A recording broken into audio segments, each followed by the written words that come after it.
감사합니다. 하나님 아버지와 그리스도 예수 우리 주께로부터 은혜와 긍휼과 평강이 넘치기를 간절히 축원합니다. 지난 주일부터 우리는 디모데를 향한 바울의 목회 수업 5번째 그 수업을 계속해서 듣고 있었습니다. 4장 1절부터 8절까지가 그 5번째 수업이고 핵심되는 말씀이 2절에 있습니다. 너는 말씀을 전파하라. 그것이 간곡한 목회의 수업이었습니다. 그런데 2절을 가만히 보면 명령형 동사가 5개가 등장하게 됩니다. 각각 무엇이 있습니까? 전파하라, 힘쓰라, 경책하라, 경계하라, 권하라. 그렇게 해서 5가지입니다. 전파하기는 전파하는데 무엇을 전파하는 것입니까? 말씀을 전파하게 되는 것이죠. 이 전파라는 것은 설교하라라는 말과 동일한 말입니다. 그래서 지금 항상 문장을 살펴보고 단어를 볼 때는 문맥을 생각해 봐야 되는데 지금 이것은 너는 그랬으니까 디모데에게 하고 있는 말이죠.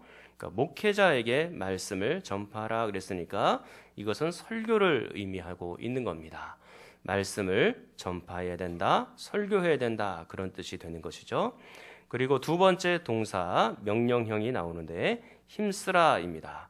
이것은 준비하라 그런 단어로 대체해서 사용할 수가 있는데 특별히 하나님의 말씀을 잘 준비해서 때를 얻든지 못 얻든지 항상 힘쓰고 준비해야 된다 말씀하고 있는 것입니다. 그리고 세 번째, 네 번째는 우리가 함께 명령형을 보았었죠. 경책하라, 경계하라 였습니다. 이것은 3장 16절에 책망이라는 말과 거의 흡사한 말이라 그렇게 말씀을 드렸고 경책, 경계, 특별히 이 경계에 대해서는 책망이라는 말보다 더 강하고 강력한 어조로 설명하고 있는 것입니다. 경계라는 것이 복음서에서 주로 사용될 때는 예수님께서 귀신을 쫓아낼 때 꾸짖다라는 단어로 그렇게 쓰임을 받았습니다. 그러니까 때로는 하나님의 말씀으로 경책하고 경계해야 된다 말하고 있는 겁니다. 그리고 5번째 명령은 어떤 명령이었습니까? 권하라 그것이었죠. 권하라는 것은 바로 권면하다 또는 잘 타이르다 또는 격려하다 그런 의미가 되겠습니다. 그러니까 경책하고 경계하여서 말씀을 잘 듣는 사람들은 격려하면서 하나님의 말씀대로 잘 살아가도록 그렇게 북돋워야 되겠죠. 지난 주일까지 우리는 여기를 보게 된 겁니다. 오늘은 1절부터 한번 보도록 하겠습니다. 1절 여러분들이 한번 읽겠습니다. 시작.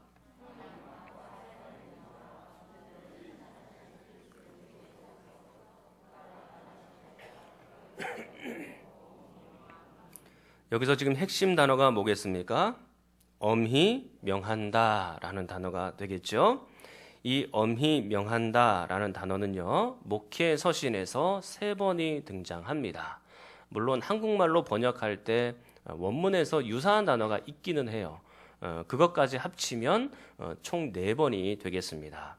이 엄히 명한다 라는 단어가 이 명령이라는 단어는 원래 군대에서 쓰이는 용어 아닙니까? 명령이라는 것은 매우 준엄한 것이죠. 그래서 상관이 명령을 하면 반드시 따라야 되는 겁니다. 우리 교회도 이렇게 군인들이 많이 계시는데 상관이 명령을 할 때 듣지 않으면 그건 명령 불복종입니다. 전시가 되면 바로 사형에 처할 수 있을 정도로 그것은 명령 불복종이 일어날 수가 없는 것이죠. 그런데 이 명령이라는 단어를 이 사랑하는 아들과 같은 디모데에게 명령하고 있다라는 점입니다. 아무리 사랑하는 아들과 같더라도 아주 엄격하게 명령해야 될 때가 있습니다. 바로 지금이라고 지금 바울은 판단을 한 것 같습니다.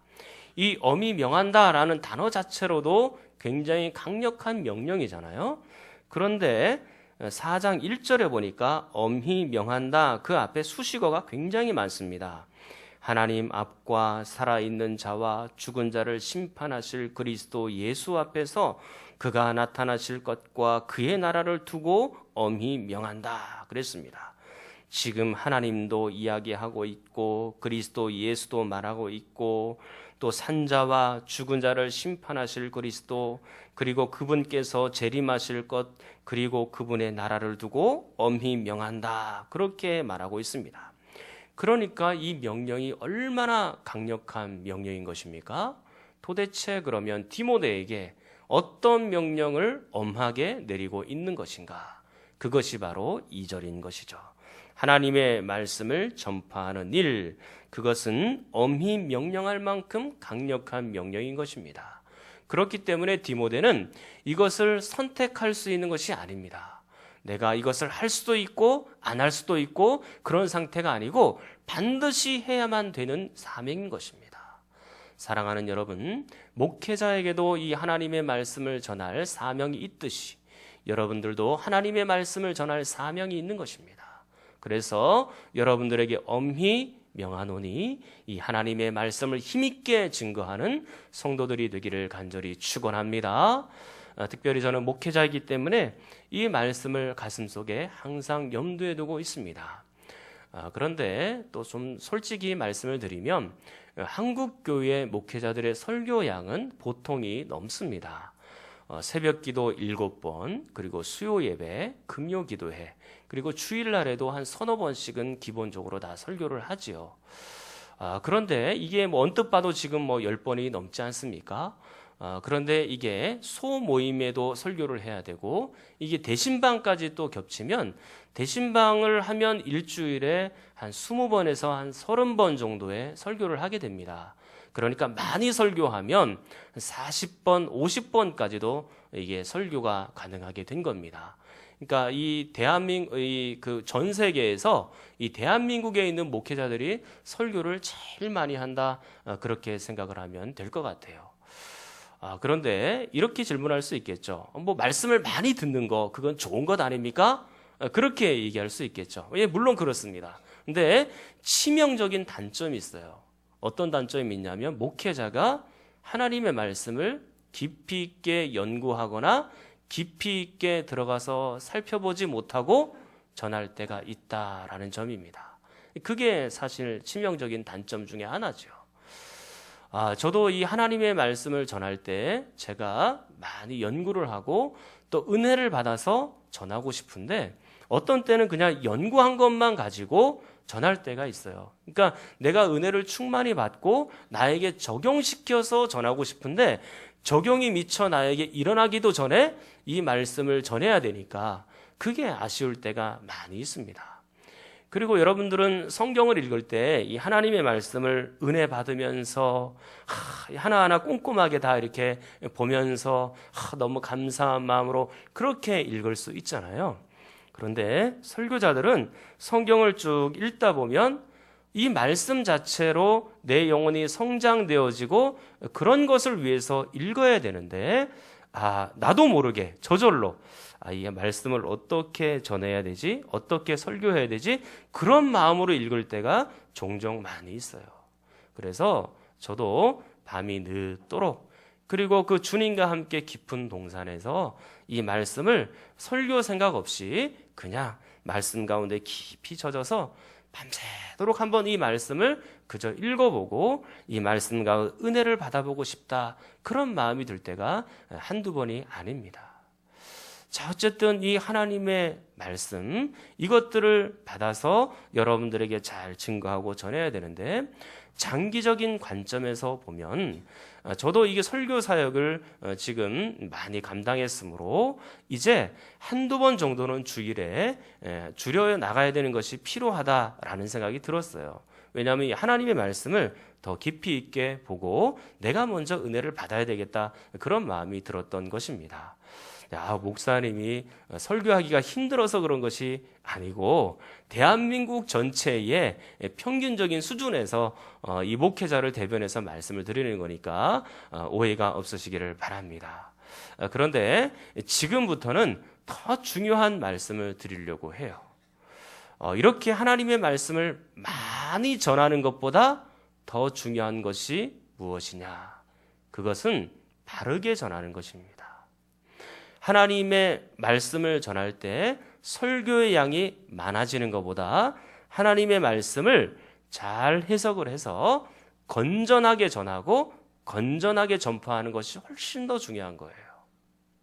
우리가 소위 말하는 은혜스럽게 하나님의 말씀을 전한다라는 것보다 훨씬 더 앞서는 것이 무엇이냐면 하나님의 말씀을 문맥에 맞춰서 잘 해석을 하고 그리고 이 하나님의 말씀을 잘 증거하는 것이 바르게 전하는 것이 훨씬 더 중요하다 그것입니다.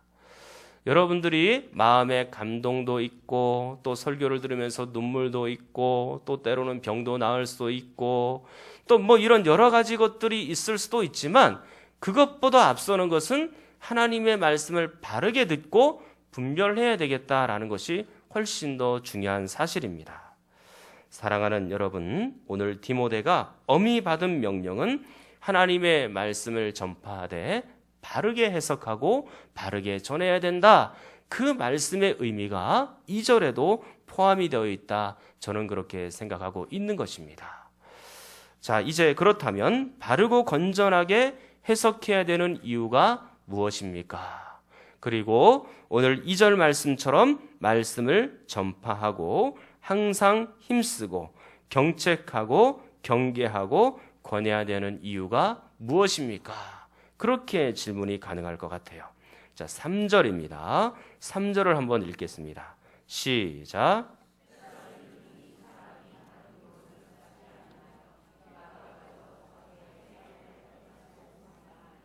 그렇습니다. 지금 3절에 보면요. 한글 성경에는 드러나 있지 않지만 원문에는 하나가 드러나 있는 접속사가 있는데 왜냐하면이라는 단어입니다.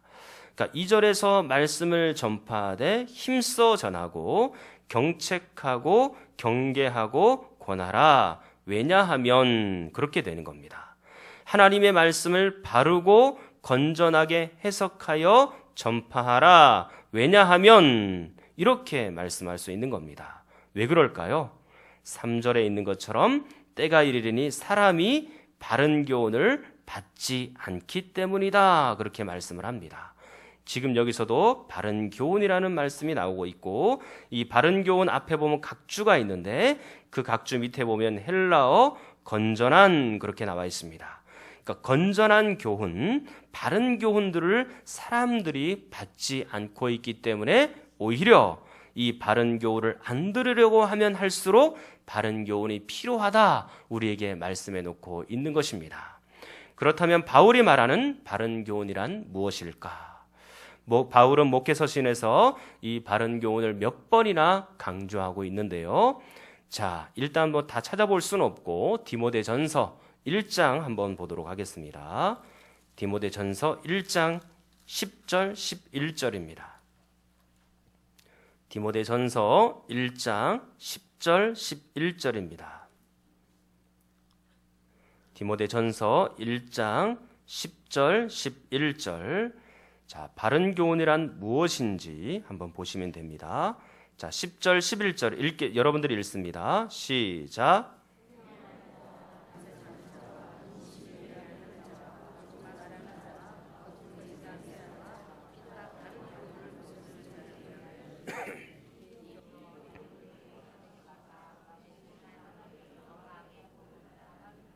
아멘. 10절에 보니까 여기서도 바른 교훈이 나오고 있죠. 이 바른 교훈은 11절에 정의를 말하고 있는데 내게 맡기신 바 복되신 하나님의 영광의 복음이 바로 바른 교훈이다. 그렇게 말하고 있는 것입니다. 결론만 말씀드린다면 이 하나님의 영광의 복음은요, 예수 그리스도의 십자가와 부활의 복음인 것입니다. 그러니까 예수 그리스도의 십자가와 부활의 복음이 바른 교훈이고 건전한 교훈이다 우리에게 말씀하고 있는 거죠. 지금 디모데가 목회하고 있는 이 예배소 가운데는요, 이단들이 성행하기 시작하였는데 그 이단의 대표적인 사람들을 살펴보니까 디모데 후서 2장 18절 말씀입니다. 2장 18절로 와서 보시면 진리에 관하여는 그들이 그릇되었도다. 부활이 이미 지나갔다 하므로 어떤 사람들의 믿음을 무너뜨리느니라. 그렇게 말씀하고 있습니다. 지금 여기서도 부활이 지나갔다고 말하는 이단들이 있죠? 그렇기 때문에 예수 그리스도의 십자가와 부활의 복음, 이 건전한 복음, 바른 교훈을 계속해서 증거하고 전해야 된다라는 것입니다. 이렇게 에베소 교인들 중에는 바른 교훈을 거절하는 사람들도 있었습니다. 십자가와 부활의 복음을 거부한 채 뭔가 새로운 지식이나 색다른 것을 원하는 사람들이 있었습니다. 그런데 이 색다른 것을 원하는 것, 추구하는 것이 어떤 면에서는 매우 위험한 것입니다. 저기 설교 처음 들어본 설교인데 그렇게 말하면서 따라가 가지고 이단으로 빠지는 경우들이 얼마나 많은지 모릅니다. 진리가 변합니까? 예수 그리스도의 십자가와 부활이 변합니까? 진리는 절대 변할 수가 없는 거예요. 하나님의 바른 교훈, 건전한 교훈은 절대로 변할 수가 없는 것입니다. 그렇기 때문에 디모데를 엄하게 명하여서 바르게, 건전하게 말씀을 잘 해석을 하고 말씀을 잘 전파하는 것은 무엇보다 중요하다라고 엄하게 지금 명령하고 말하고 있는 것입니다. 심지어 바른 교훈을 받아들이지 않는 사람들은 책망해서라도 데리고 와야 된다라고 말하는 거예요. 여러분, 디도서 말씀을 한번 보겠습니다. 디모데 후서 바로 뒤에 있습니다. 디모데 후서 바로 뒤에 디도서 1장 9절입니다. 디도서 1장 9절입니다. 자, 9절 한번 여러분들이 또 읽겠습니다. 시작.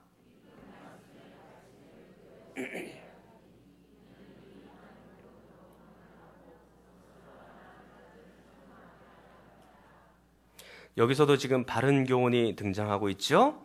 예수 그리스도의 십자가의 복음으로 사람들을 권면하고 그랬습니다. 이 권면하다는 단어는요, 우리가 지난 주일에 살펴보았던 4장 2절에 권하다라는 단어와 같은 단어가 되겠습니다. 그리고 그 뒤에 보니까 뭐라고 말씀합니까? 거슬러 말하는 자들을 어떻게 하라고요? 책망하라, 그렇게 말씀하고 있습니다. 그러니까 거스르는 자, 바른 교훈을 거부하는 자는 책망해야 된다. 디모데후서 4장 2절처럼 경책하고 경계해서 꾸짖어서라도 데리고 와야 된다. 그렇게 말씀하고 있는 겁니다. 지금 목회 서신 곳곳에서 이 바른 교훈, 건전한 교훈이 얼마나 강조가 되고 있는지 여러분들이 이미 다 보시고 있는 중인 겁니다. 근데 오늘날에도 마찬가지입니다. 오늘날의 세대는 바른 교훈 받기를 거부하는 사람들이 정말 많이 생겨나고 있습니다. 바른 복음을 거절하고 있는 것이죠. 바르고 건전하게 해석하면 그것은 약간 심심하다고 생각을 해요. 성경대로만 전하면 그것은 심심하다고 얘기하는 분들이 꽤 있습니다. 이단들이 말하는 것들은 굉장히 독특한 게 많이 있죠. 그리고 바른 복음을 증거하더라도 거기다 적절하게 좀 양념을 섞어 주어서 우리를 좀 감동으로 인도해 주십시오라고 말하는 분들도 있을 수 있습니다. 예화를 사용하되 감동적인 예화도 사용하고, 그리고 신문기사나 TV에 나오는 여러 가지 상황들도, 세상적인 이야기도 좀 섞어서 우리를 좀 재미있고 또 유머러스하게 이 복음을 좀 잘 포장을 해서 전해주면 얼마나 좋을까, 그렇게 말할 수도 있을 것입니다. 그러나 사랑하는 성도 여러분, 그것보다 더 중요한 것이 무엇입니까? 물론 예화나 또 감동적인 것이나 TV 이야기나 신문 이야기를 충분히 할 수도 있습니다. 그런 것들을 예화로 사용할 수도 있겠죠. 그러나 그것보다 훨씬 더 중요한 것은 하나님의 말씀, 그리고 이 바른 교훈인 줄 믿습니다. 이 하나님의 말씀을 바로 전파하는 것은 모든 세상의 말과 언어보다 더 중요하고 더 소중한 것입니다. 이 바른 교훈을 제대로 듣고 제대로 깨닫고 바르게 분별하는 일은 무엇보다도 중요한 사실이죠. 그렇기 때문에 디모데 후서 4장으로 다시 한번 넘어옵니다. 4장 3절에 이렇게 말하고 있지 않습니까? 4장 3절을 보시면 때가 이르리니 그렇게 말씀합니다. 이때는 말세의 때를 말하는 것입니다. 말세로 가면 갈수록 바른 교훈 받기를 사람들이 거절할 것입니다. 조금 다른 표현으로 하자면 바울 시대 이후의 모든 때라고도 말씀드릴 수 있겠는데, 앞으로 바울 시대보다 훨씬 더 영적으로 악한 시대가 온다. 그것을 내다보면서 디모데에게 엄하게 명령하고 있는 것입니다. 이러한 세대는 우리가 3장 1절부터 8절까지 이미 본 말씀이죠. 너는 이것을 알라. 말세에 어떤 때가 옵니까? 고통하는 때가 오는데 그 사람들은 자기를 사랑하고 돈을 깊이 사랑하고 자랑하고 교만하고 이러한 때가 온다는 것입니다. 영적인 상황이 이러하니까 점점 바른 교훈을 받아들이기가 힘들어지고 있는 것입니다. 바울 이후부터 그리스도께서 재림하실 때까지 이러한 상황은 점점 심각해질 것입니다. 지금 한국의 영적인 분위기도 마찬가지죠. 바른 교훈을 싫어하는 분위기로 가고 있는 겁니다. 불행하게도 우리 자신을 한번 돌아보면 우리의 선배들보다 영성이 더 뛰어나냐? 그렇게 말하기가 굉장히 어려운 시대가 되었습니다. 우리의 예배를 한번 돌아보십시오. 그리고 여러분들이 하나님의 말씀을 듣는 자세와 말씀에 순종하는 모습을 한번 살펴보십시오. 그리고 여러분들이 기도하는 것과 영혼을 사랑하는 것들을 한번 생각해 보십시오. 우리 선배들보다 훨씬 더 낫다라고 말할 수 있습니까? 성경에 나와 있는 믿음의 선배들보다 훨씬 더 믿음의 수준이 높습니다. 그렇게 말할 수가 있습니까? 그 우리 믿음의 선배들은 흙바닥에 앉아서 가마니를 깔고 하나님의 말씀을 들었어도 그분들의 영성은 참 굉장히 깊었다, 그런 생각이 듭니다. 우리는 지금 많은 혜택을 받고 있어요.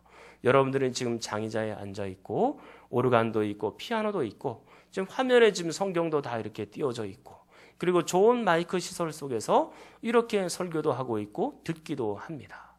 그러나 그때보다 지금 우리의 영성이 더 뛰어나다고 말할 수 있습니까? 그분들이 순종하는 것보다 우리가 더 깊게 순종하고 있습니다. 그렇게 말씀드릴 수 있겠습니까? 그들이 기도하는 그 기도의 모습보다 우리가 현재 기도하는 모습이 더 깊습니다. 그렇게 말할 수가 있습니까? 앞으로 시간이 지나면 지날수록 점점 더 영적인 상황은 좋아지지 않을 것 같은 그런 생각이 많이 듭니다. 그렇기 때문에 지금 현재 교회 학교 시대를 생각하고 우리의 자녀들이 자라나는 것들을 보면 참 너무 가슴이 아파요. 그들이 또한 악한 세대를 살아가면서 그 악한 환경에 살아가면서 얼마나 이 하나님의 말씀을 버리고 그렇게 살아가게 될지 가슴이 아픈 가운데 있는 겁니다. 그렇기 때문에 사랑하는 성도 여러분, 바른 교훈을 증거하고 바른 교훈을 받아들이는 것은 매우 중요한 일입니다. 여러분들이 하나님의 말씀으로 다시 돌아올 수 있기를 간절히 축원합니다. 성경에다가 양념을 쳐주세요, 그런 얘기는 하지 마십시오. 그렇게 양념 쳐서 무엇 하겠습니까? 하나님의 말씀을 그 자체로 받아들이는 것은 훨씬 더 중요한 것입니다. 이 하나님의 말씀에 이런저런 이야기들을 다 끼워놓고 세상적인 이야기들을 다 끼워놓으면 언제 이 하나님의 바른 말씀을 듣겠습니까? 하나님의 말씀은 바르게 해석되어져야 되고 바르게 전파되어져야 되는 것입니다. 이 하나님의 말씀으로 여러분들의 영혼이 살게 될 줄 믿습니다. 그리고 이 하나님의 말씀으로 여러분들의 영혼이 성장하게 되는 거예요. 세상적인 이야기로는 안 되는 것입니다. TV 이야기 가지고 신문 이야기로는 안 변하는 거예요. 오직 여러분들의 영혼을 변하게 할 수 있는 것은 이 하나님의 말씀, 바른 교훈, 그리고 예수 그리스도의 십자가 부활의 깊은 교리를 통하여 여러분들의 영혼이 변화가 되는 겁니다. 이제 말씀을 정리하겠습니다.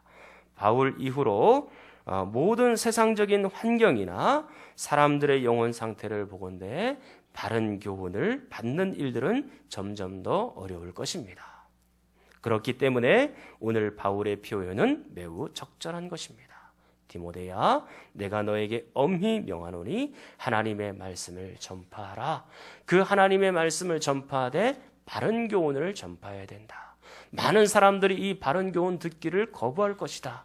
그러나 그럼에도 불구하고 너는 바른 교훈을 전파해서 사람들의 영혼을 어찌든지 한 영혼이라도 더 살릴 수 있도록 그렇게 해야 된다 말하고 있는 겁니다.